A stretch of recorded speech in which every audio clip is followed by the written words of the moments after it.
ஒரு பிஸ்னஸில் எப்படி ஆர்டர் எடுக்கிறது அப்படிங்கிறது தான் இந்த வீடியோவில் நம்ம பார்க்க போகிறோம். ஸோ இதுக்கு நான் என்னென்ன எஃபர்ட் போட்டேன் அப்படிங்கிறதையும் உங்கள் கூட ஷேர் பண்ணியிருக்கேன். ஸோ கடைசி வரைக்கும் பாருங்கள்.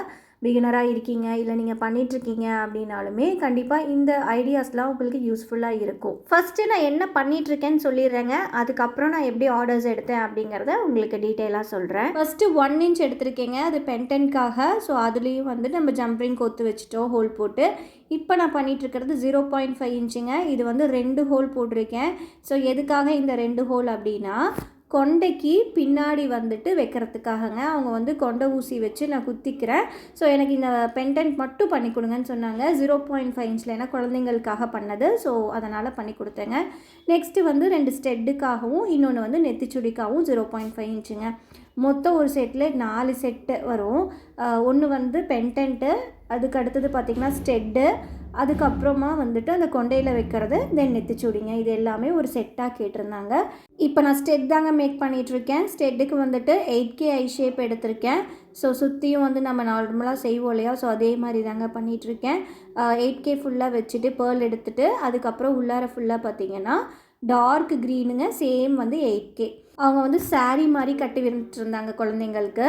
ஸோ அதில் பார்த்திங்கன்னா நம்மளுக்கு ஒயிட்டு வித் டார்க் க்ரீன் கலரும் வந்துருந்துச்சுங்க. நாட்டுப்புற பாட்டுக்காக கேட்டிருந்தாங்க. ஸோ ரொம்ப அழகாக 0.5 இன்ச்சில் நம்ம ஒரு ஸ்டெட்டுமே ரெடி பண்ணியாச்சுங்க. ஸோ அடுத்தது வந்து என்ன கேட்டிருந்தாங்க அப்படின்னா வந்து நெத்திச்சுடி கேட்டிருந்தாங்க. ஸோ ஆல்ரெடி இந்த நெத்திச்சுடி மேக்கிங் வீடியோ நான் போட்டிருந்தேன். ஸோ நிறைய பேர் இது பார்க்கலன்னு நினைக்கிறேன். நான் லிங்க்கை டிஸ்கிரிப்ஷனில் கொடுக்குறேன். செக் பண்ணி பாருங்கள். அப்போ தான் உங்களுக்கு வந்து அந்த நெத்திச்சுடி நான் எப்படி மேக் பண்ணியிருக்கேங்கிறது உங்களுக்கு புரியும். நெக்ஸ்ட் ஒன் பார்த்திங்கன்னா சேம் இதே மாதிரி நான் வந்து கொண்டைக்கு வந்து பின்னாடி வந்து கொண்டை போட்டிருந்தாங்க. அதுக்கு பின்னாடி இதை வச்சு அழகாக அட்டாச் பண்ணிட்டாங்கங்க. நான் இப்படியே தான் கொடுத்துருந்தேன். இதுக்கு நான் எந்த ஒரு பின்னோ எதுவுமே பண்ணலை. இது மட்டும்தான் கொடுத்துருந்தேன். ஸோ அவங்க நீட்டாக வந்து இதை பண்ணிக்கிட்டாங்க. சேம் நான் வந்து எப்படி ஸ்டெட்டில் பண்ணியிருந்தேனோ அதே பேட்டர்ன் இதுலேயும் பண்ணுவேன். அதுக்கப்புறம் பென்டென்ட்டில் பார்த்தீங்கன்னா பீகாக் பென்டென்ட்டு தான் கேட்டிருந்தாங்க. ஆல்ரெடி நான் அதுவுமே மேக் பண்ணுறது எப்படின்றத போட்டிருக்கேன்.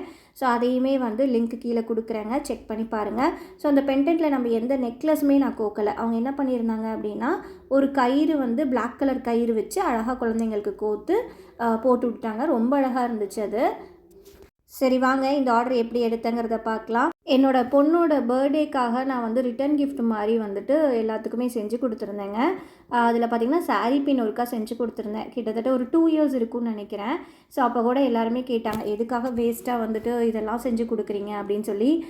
என்னை சுற்றி இருக்கிறவங்க, நம்மளை சுற்றி இருக்கவங்க தான் நிறைய பேர் கேட்பாங்க இல்லையா. ஸோ அந்த மாதிரி கேட்டாங்க. ஸோ வேலை மெனக்கெட்டு உட்காந்து செஞ்சிட்ருக்க அப்படின்னு சொல்லிட்டு. அது எல்லாருமே நடக்கிறதான. நான் அதெல்லாம் கண்டுக்கவே இல்லைங்க. நான் ஒரு 20 or 25 வந்து சாரீ பின் செஞ்சு கொடுத்துருந்தேங்க. ஸோ செஞ்சு கொடுத்ததுலேருந்து நிறைய பேர்த்துக்கு வந்து நான் செஞ்சுக்கிறேன் அப்படின்ற விஷயம் வந்து தெரிஞ்சுது. அந்த ஸ்கூலில் வந்து அவங்க ப்ரைமரி பிளாக்கில் இருக்கிற எல்லா ஸ்டாஃபுக்குமே நான் வந்து இந்த விஷயத்த பண்ணுறேங்கிறது தெரியுங்க. நான் எப்போ பேரண்ட்ஸ் டீச்சர்ஸ் மீட்டிங் போயிருந்தாலுமே என்னோடய இன்ஸ்டா பேஜை வந்து ஓப்பன் பண்ணி காமிப்பாங்க. சூப்பராக பண்ணியிருக்கீங்க மேம், நல்லா செய்கிறீங்க அப்படின்னு சொல்லி ஒரு அப்ரிஷியேஷன் அவங்கக்கிட்ட இருந்து கிடைக்கும். ஸோ எல்லா ஸ்டாஃபுக்குமே ஓரளவுக்கு தெரியுங்க. ஸோ அப்படி வந்துட்டு கொஞ்சம் கொஞ்சமாக இந்த மாதிரி தான் வந்துட்டு ரீச் ஆச்சு. ஃபஸ்ட்டு வந்து நான் வந்து ரிட்டன் கிஃப்ட் பண்ணி கொடுத்தேன். ஸோ அது மூலியமாக வந்துட்டு ரொம்ப பிடிச்சது அவங்களுக்கு. ஏன்னா வந்து அவங்க சாரீ தானே கட்டுவாங்க. ஸோ அதனால் சாரீ பின் வந்து ரெடி பண்ணி கொடுத்தேங்க. ஸோ இந்த மாதிரி கொஞ்சம் யோசித்து நம்ம பண்ணி கொடுத்தோம் அப்படின்னா அவங்களை அட்ராக்ட் பண்ணலாம் இல்லையா. ஸோ அந்த மாதிரி நான் பண்ணி கொடுத்துருந்தேன். அதில் இருந்து வந்துட்டு அவங்களுக்கு நான் என் மேலே கொஞ்சம் வந்து நான் பண்ணுவேன் அப்படிங்கிற ஒரு ட்ரஸ்ட் இருந்துச்சுங்க. ஸோ வந்து இவங்க ஸ்கூல் மேம் வந்துட்டு ஒன் டே வந்து எனக்கு ஃபோன் பண்ணி உங்கள் கிளாஸ் மேம் வந்து சொன்னாங்க, இந்த மாதிரி ஆனுவல் டேக்காக எனக்கு வந்து பண்ணி கொடுக்கணும், நீங்கள் இந்த செட்டில் இதெல்லாம் பண்ண முடியுமா, நெத்திச்சுடி ரெடி பண்ணி தருவீங்களான்னு கேட்டாங்கங்க. ஸோ நான் கண்டிப்பாக பண்ணித்தரேங்க அப்படின்னு சொல்லிவிட்டு அந்த மேம்க்கு வந்துட்டு ஒரு நெத்திச்சுடி பண்ணி காமிச்சேன். ஸோ அந்த நெத்திச்சுடியோட பிக்சர் வந்து உங்களுக்கு லாஸ்ட்டில் அட்டாச் பண்ணுறேன், கொஞ்சம் பாருங்கள். அது வந்து டிஃப்ரெண்ட்டாக இருக்கும் அந்த நெத்திச்சுடி. ஸோ அந்த மாதிரி கேட்டிருந்தாங்க. அது வந்து நான் என்ன பண்ணியிருந்தேன்னா கேன்வாஸ் ஷீட் வச்சு ட்ரை பண்ணியிருந்தேங்க. ஸோ அந்த நெத்திச்சுடி வந்து நான் பண்ணி காமிச்சிருந்தேன். அது வந்து எனக்கே வந்துட்டு அவ்வளோ சாட்டிஸ்ஃபைடாக இல்லை. ஏன்னா ஃபஸ்ட்டு ட்ரை தானே. இது வந்து ஒரு 3 months முன்னாடி பண்ணி காமிச்சிருந்தேன். ஸோ வந்துட்டு பட் வந்து அவங்க எதுவுமே சொல்ல, சூப்பராக இருக்குது அப்படின்னு சொல்லியிருந்தாங்க. கீழே தொங்குற மாதிரிலாம் கொஞ்சம் அழகாக வச்சு பண்ணி கொடுத்துருந்தேங்க. ஸோ அதுவே 2 ட்ரையல் பீஸ் நான் பண்ணி கொடுத்துருந்தேன். ஸோ அதுக்கப்புறம் வந்து ஒரு கிட்டத்தட்ட ஒரு 15 days கேப் விழுந்துருச்சு. மறுபடியும் வந்து சாரீ இன்னும் செலக்ட் பண்ணலைங்க மேம்னு அவங்களே தான் வந்து சொன்னாங்க. அதுக்கப்புறம் வந்துட்டு பார்த்திங்கன்னா ஒரு நாள் வீட்டுக்கு வரேன்னு திடீர்னு மார்னிங் எனக்கு ஃபோன் வந்துச்சுங்க ஸ்கூல்லேருந்து. ஓகேங்க மேம்னு சொன்னேன். அதே மாதிரி 2 ஸ்டாஃப் வந்தாங்கங்க. வந்துட்டு எனக்கு வந்து என்னோடய குந்தன்ஸ்லாம் வந்து சாம்பிளுக்கு வந்து கொஞ்சம் கொஞ்சம் கேட்டாங்க. ஸோ சாம்பிள்ஸ் நான் எப்படி கொடுத்துருந்தேன் அப்படிங்கிறதையும் காமிக்கிறேங்க. இது பார்த்தீங்கன்னா எனக்கு ஓகே ஆன செட்டு. இது வந்து நான் பண்ணி கலரே செலக்ட் பண்ணிவிட்டு அதுக்கப்புறம் எனக்கு இது வந்து ஓகே பண்ண செட்டு. இதில் வந்து ஒரே ஒரு கரெக்ஷன் சொல்லியிருந்தாங்க. என்ன அப்படின்னு பார்த்தீங்கன்னா, நெத்திச்சூட்டியில் வந்துட்டு நான் வந்து 5mm வந்து வச்சுருந்தேங்க இந்த பேர்லு. அதுக்கு பதிலாக வந்துட்டு எனக்கு 4mm சின்னது பண்ணி கொடுங்கன்னு சொல்லியிருந்தாங்க. ஓகேங்க, தாராளமாக பண்ணலாம் அப்படின்னு சொல்லிட்டு நான் மறுபடியும் போய் இதை பர்ச்சேஸ் பண்ணிவிட்டு வந்து இந்த 4mm பண்ணி கொடுத்துருந்தேங்க. ஸோ அதுக்கப்புறம் ரொம்ப சாட்டிஸ்ஃபைட் ஆகிட்டாங்க அவங்க. அதை தான் வந்து நான் கட் பண்ணி மறுபடியும் அதுவே மேக் பண்ணி அது ஒரு செட்டாக பண்ணிட்டேங்க.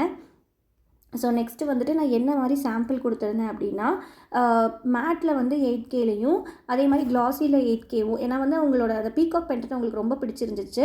ஸோ அதனால தான் சாம்பிள் கேட்டிருந்தாங்க. ஸோ இதுதாங்க பேக்கெட்டு. இந்த பேக்கெட் தான் நான் கொடுத்துருந்தேன் அவங்களுக்கு. என்னோடய பொண்ணுக்கிட்டேயே கொடுத்து அனுப்பிச்சிட்டேன். அவங்க வந்து பொண்ணுக்கிட்டேயே கொடுத்து அனுப்ப சொல்லிட்டாங்க. ஸோ இதை கொடுத்தோன்னையும் அவங்க என்னென்ன கலர்ஸ்ன்னு பார்த்துட்டு அவங்க சாரீக்கு மேட்சாக வந்து கலர்ஸ் வந்து பார்த்து வச்சுருந்தாங்க இல்லையா? ஸோ அதை வந்து எனக்கு வந்து ஒரு பிக்சர் அனுப்புனாங்க. ஸோ அதை பார்த்துட்டு எனக்கு பண்ணி கொடுக்க சொன்னாங்க. இதே மாதிரி பண்ணி கொடுங்கன்னு சொன்னனையும் நானுமே பண்ணி கொடுத்தேங்க. ஸோ இப்படி தான் நமக்கு வந்த ஒரு சின்ன வாய்ப்பையும் பயன்படுத்தி நான் வந்து ஒரு ஆர்டர் எடுத்தேங்க. ஸோ எனக்கு இது ஒரு சின்ன ஆர்டராக இருக்கலாம். பட் வந்து இதன் மூலமாக எனக்கு இன்னும் பெரிய ஆர்டர் வரும்னு நான் நம்புகிறேங்க. ஸோ நெக்ஸ்ட்டு வந்து இதோட பேக்கிங்கு கவர் பார்த்திங்கன்னா இது ஸ்மால் சைஸுங்க. ரொம்ப குட்டி கவரு. நெத்திச்சூடி ஸ்டெட்டுக்கெலாம் எனக்கு மேட்சிங்காக இருந்துச்சு. ஸோ நான் அதோட சைஸுமே சொல்கிறேன். ஸோ 3x3ங்க இதோட சைஸு. நான் சொன்னேன் இல்லையா, குட்டி ஸ்டெட்டு வந்து போடுறதுக்காக நான் வாங்கினது தாங்க இது. இந்த கவர் பர்ஃபெக்டாக இருந்துச்சு. 2 ஸ்டெட்டு போச்சு. தென் வந்து பார்த்திங்கன்னா நம்ம நெத்திச்சூடி, அதுக்கப்புறம் அந்த குட்டி நான் சொன்னல ஜடவல்ல இது 3மே வந்துட்டு தனித்தனியாக கவரில் போட்டேங்க. பேக்கிங் ரொம்பவே முக்கியம். அதுதான் இன்னும் அட்ராக்டிவாக இருக்கும் உங்களுக்கு. ஸோ வந்துட்டு எல்லாத்தையும் தனித்தனி கவரில் போட்டேங்க. இந்த 10 செட்டையுமே ரெடி பண்ணி தனித்தனியாக கவரில் போட்டு அதுக்கப்புறம் என்ன பண்ணேன் அப்படின்னா, பென்டென்ட்டு, தோடு, நெத்திச்சுடி, ஜடவல்ல இது 4யும் ஒன்றா வச்சு ஒவ்வொரு குழந்தைக்கும் ஒன்று அப்படின்ற மாதிரி ஒரு பெரிய கவரில் ஒன்றா போட்டு கொடுத்தேங்க. சின்ன கவர் தனியாகவும் பெரிய கவர் தனியாகவும் எல்லாமே வந்து போட்டு ஒரு குழந்தைக்கு ஒன்று அப்படிங்கிறத நல்லா நீட்டாக வந்து நான் பண்ணி கொடுத்தேங்க. அதுவுமே வந்து அவங்க இன்னும் அட்ராக்டிவாக இருக்குது, நல்லா இருந்துச்சு, ஈஸியாக இருந்துச்சு எங்களுக்கு எடுக்கிறதுக்கு அப்படின்னு சொன்னாங்கங்க. ஸோ கடையில் வாங்குறத விட நம்மக்கிட்ட வந்து ஒரு ப்ராடக்ட் வாங்கினதில் அவங்களுக்கு ஒரு சந்தோஷம். இதுக்கு முன்னாடி நான் இன்னொரு சாம்பிளும் செஞ்சு காமிச்சேங்க. ஒரு கிளிப்பச்சை கலரில் வந்துட்டு ஒரு சாரீ எடுத்துகிட்டு வந்திருந்தாங்க. அந்த சாரீக்கு மேட்ச் பண்ணி கொடுங்கன்னு சொல்லி அந்த சாம்பிள் பண்ணி காமிச்சிருந்தேன். பட் வந்து அந்த சாரீ எடுக்கல, ஓகே ஆகலை. அதோட பிக்சரும் நான் அட்டாச் பண்ணுறேன் லாஸ்ட்டில், செக் பண்ணி பாருங்கள். ஸோ வந்துட்டு அதை என்ன பண்ணேன்னா, அது பண்ணதுமே செஞ்சதுமே அவங்களுக்கு ஒரு ஃபோட்டோ தாங்க அனுப்பினேன். உடனே வந்து அவங்க பிரின்சிபல் மேம் பார்த்துட்டு கண்டிப்பாக செட்டு வந்து இந்த செட்டு வாங்கியே ஆகணும், நல்லா இருக்குது, சூப்பராக இருக்குதுன்னு சொன்னாங்க. உடனே எனக்கு ஃபோன் வந்துச்சு அங்கேருந்து, சூப்பராக இருக்குங்க மேம்னு. எனக்கு காலையில் தான் சாம்பிள் கொடுத்தாங்க, ஈவினிங் ஃபோட்டோவே போய் செஞ்சு ஃபோட்டோவே அனுப்பிச்சிட்டேங்க. ஸோ அந்தளவுக்கு சரி ஒரு ஆர்டர் கொடுத்துருக்காங்க அப்படின்னு சொல்லி நம்பி நான் வந்து இதெல்லாம் பண்ணேங்க. ஸோ சிம்பிளான ஆர்டராக இருந்தாலும் அதை விடக்கூடாது அப்படின்றதுக்காக ரொம்ப எஃபர்ட் போட்டு இதை நான் பண்ணி கொடுத்தேங்க. நைட்டோட நைட்டாக பேக் பண்ணிவிட்டேன். அடுத்த நாள் வந்து என்னோடய குழந்தைகிட்ட கொடுத்துமே அனுப்பிச்சிட்டேங்க. ஸோ சேஃபாக போச்சு. மேமுமே ஃபோன் பண்ணி ரொம்ப அழகாக இருந்துச்சுன்னாங்க. இந்த மாதிரி சின்ன சின்ன வாய்ப்பையும் நீங்களும் பயன்படுத்திக்கோங்க. பாய்.